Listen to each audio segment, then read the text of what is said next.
Assalamu alaikum. Welcome to another video tutorial from Masters Biology. Myself Muhammad Yusuf. Today I am here to discuss third lecture from 5th chapter 9th class biology, which is importance of mitosis. जबकि previous lecture के अंदर हमने mitosis को discuss किया था, जिसमें हमने ये तारीफ की थी माइटोसिस की कि a type of cell division in which one parent cell divide into two daughter cell and number of chromosome in daughter cell remains same as in parent cell, और नंबर ऑफ क्रोमोसोम जो हैं parent cell के अंदर उतने ही रहते हैं जितने daughter cell के अंदर उतने ही रहते हैं जितने पेरेंट सेल के अंदर हों।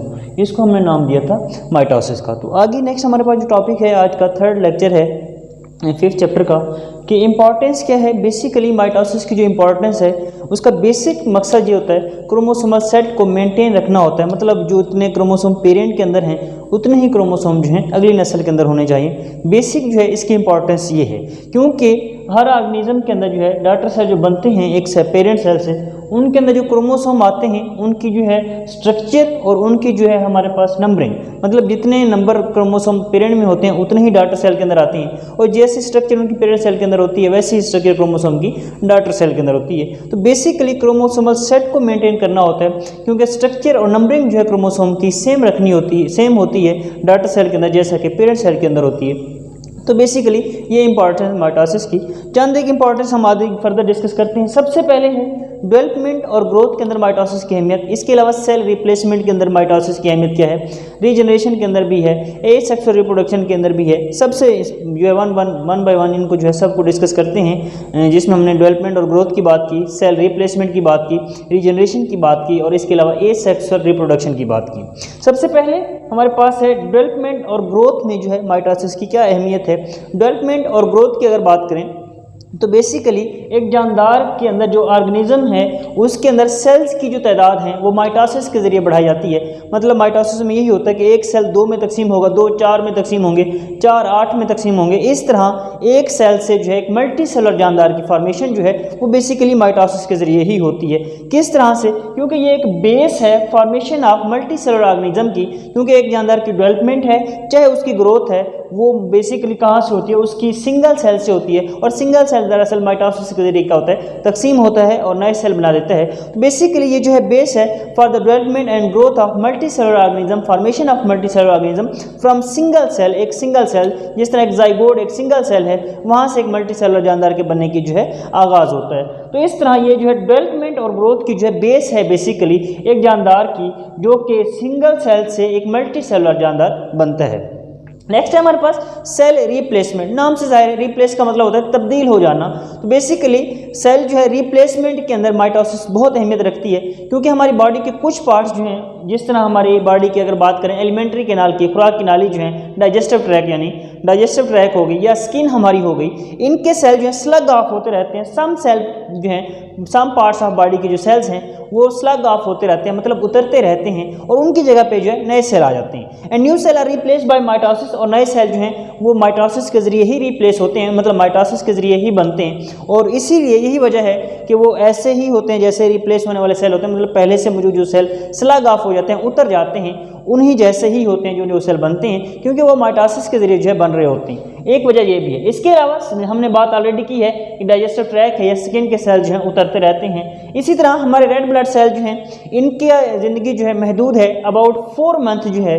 4 मंथ के बाद जो है ओल्ड रेड ब्लड सेल जो हैं वो इनगल्फ कर लिए जाते हैं और उनसे जो है नए रेड ब्लड सेल बनाए जाते हैं। माइटोसिस के जरिए ही बनते हैं बेसिकली नए रेड ब्लड सेल भी। तो ये भी एक रिप्लेसमेंट है, मतलब पुराने रेड ब्लड सेल की जगह पे नए रेड ब्लड सेल आ जाते हैं। तो ये भी एक जो है बेसिकली सेल रिप्लेसमेंट है, मतलब सेल्स में जो है तब्दीलियाँ हैं, पुराने की जगह पे जो है नए सेल आ रही हैं। इसके अलावा रीजनरेशन है। री का मतलब होता है दोबारा, जनरेशन का मतलब होता है उगना, मतलब दोबारा उगना। नाम से जाहिर है, मतलब कोई पार्ट जो है अगर बॉडी का किसी जानदार का मिस हो जाता है, if some part of body is missed from any organism, मिसाल के तौर पर ये हमारे पास एक स्टार फिश है, सी स्टार जिसको नाम कहा जाता है। ये जो है इसका एक अगर आर्म जो है रिमूव हो जाए किसी भी फैक्टर की वजह से, तो ये जो है दोबारा रीजनरेट हो जाता है, मतलब दोबारा उगाता है। किस तरह उगाता है? क्योंकि सेल ऑलरेडी जो प्रेजेंट होते हैं वो डिवाइड होते हैं माइटोसिस के जरिए और जो है नए सेल बना देते हैं। इस तरह से नए सेल जो हैं वो खोया हुआ लास्ट पार्ट जो है वो रीजनरेट कर देते हैं, दोबारा मतलब उगा लेते हैं। बेसिकली ये भी एक माइटोसिस ही है जिसमें रीजनरेशन के ज़रिए जो है सम ऑर्गेनिज्म जो है रीजनरेट कर लेते हैं अपने लास्ट पार्ट को, खोए हुए हिस्से को। और मिसाल हमने ली सी स्टार की, यानी वो अपना जो है लास्ट आर्म जो है माइटोसिस के ज़रिए दोबारा बना लेते हैं। इसके बाद है एसेक्सुअल रिप्रोडक्शन भी माइटोसिस की अहमियत है। एसेक्सुअल रिप्रोडक्शन में जो जानदार पैदा होते हैं वो जेनेटिकली आइडेंटिकल होते हैं अपने पेरेंट्स से।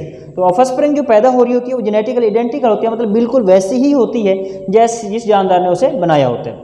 मिसाल के तौर पर हाइड्रा जो है एक जो है एक्वेटिक एनिमल है जो कि पानी में रहता है, एक्वेटिक एनिमल है। ये जो है बेसिकली माइटोसिस एसेक्सुअल रिप्रोडक्शन के जरिए होती है।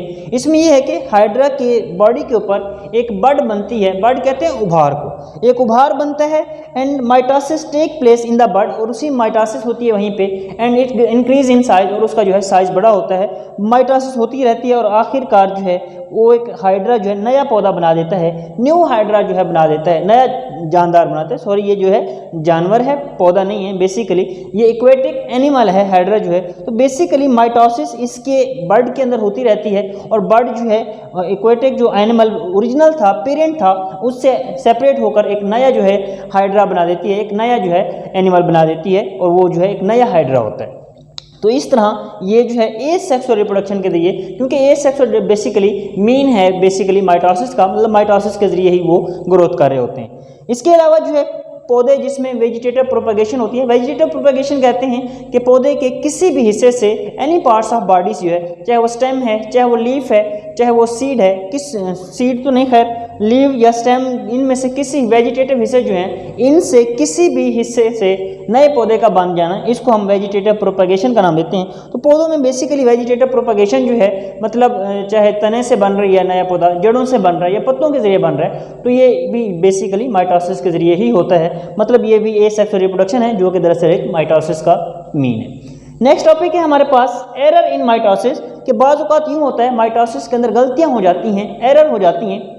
ऐसी सूरत में क्या होता है, अगर एरर हो जाती है तो डेफिनेटली बात है एरर, क्योंकि माइटोसिस क्योंकि कंट्रोलकारी होती हैं, हर जानदार के अंदर जीन होते हैं जो दरअसल सेल क्रोमोसोम के सेट नंबर को और क्रोमोसोम को जो है सेट को कंट्रोल करते हैं, मतलब उनका टाइम किस टाइम कौन से क्रोमोसोम ने क्या आगे जाके करना है, बेसिकली जीन जो है वो कंट्रोल कर रहे होते हैं। तो बेसिकली टाइमिंग और माइटोसिस की नंबरिंग जो है क्रोमोसोम की वो जीन कंट्रोल कर रहे होते हैं। अगर उनमें कोई भी एरर आ जाती है तो वो कैंसर की वजह बनती है। कैंसर कहते हैं अनकंट्रोल्ड सेल डिवीजन, मतलब सेल की वो तकसीम जो बेकाबू हो, हमारे कंट्रोल में ना हो, तो उसको कैंसर का नाम देते हैं। तो क्योंकि म्यूटेशन हो जाती है, म्यूटेशन कहते हैं तब्दीली को, तब्दीली हो जाती है जिसकी वजह से सेल कंटिन्यू रखते हैं डिवाइड होना, और ऐसे नतीजे में सेल जो है ट्यूमर बना देते हैं, जिसको रसूलियों का नाम दिया जाता है या ट्यूमर्स का नाम दिया जाता है।